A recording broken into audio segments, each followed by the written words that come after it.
Isang teenager ang magpapagupit ng fade haircut, kaya testingin natin kasi yun yung pwedeng igupit natin sa gilid ng kanyang buhok dahil makapal ito. Pero yung gagawin nating pamamaraan dyan ay didiretsuhin na natin.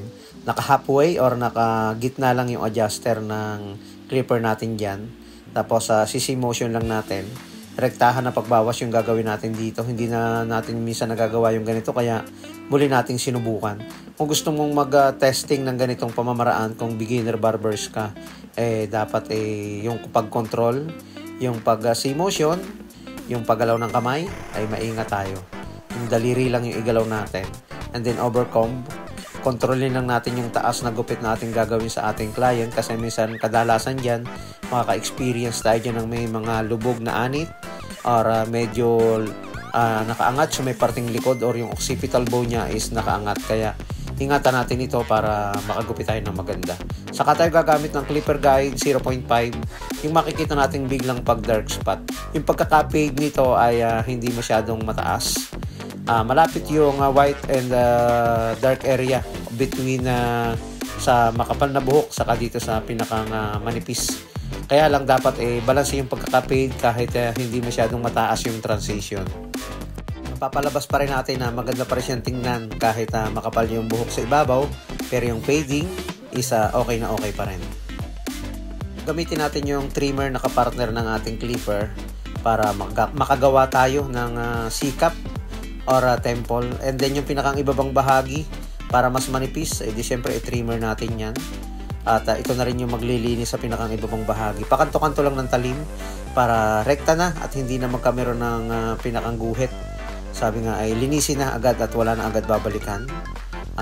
Kailangan makita natin yung proseso na pamamaraan na tulad nito para kapag gumawa tayo ng zero fading ay hindi na natin babalikan yung biglang nagbaywang dyan or nagkameron ng guhit ng clipper. Ito na rin yung pang-ayos natin ng ating trimmer at itatagilidan natin yung talim kapag tatanggalin natin yung pinakang lines nito.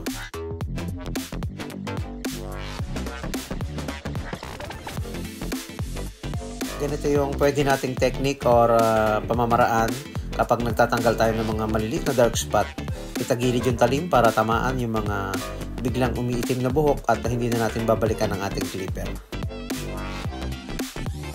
Sa ibabaw naman, medyo makapal yung kanyang buhok kaya ang gagawin natin dyan is ite-texture natin, babawasan natin yung haba at syempre ay hindi natin masyadong papantayin yung ibabaw. Texturizing na pamamaraan yung gagawin natin dito para mabawasan din ang kapal at bigat ng kanyang buhok sa ibabaw.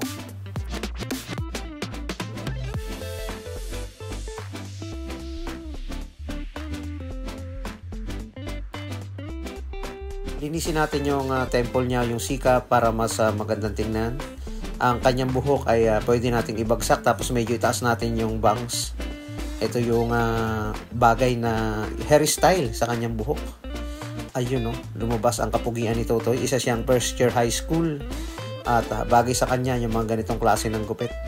Hindi masyadong mataas pero malinis ang gilid para lumutang pa rin yung maayos na gupit para sa kanya. Tanggalin natin yung pinakang kanto sa likod sa pamamagitan ng pagplangkita. Meron na siyang bagong hairstyle or new look sa kanyang buhok.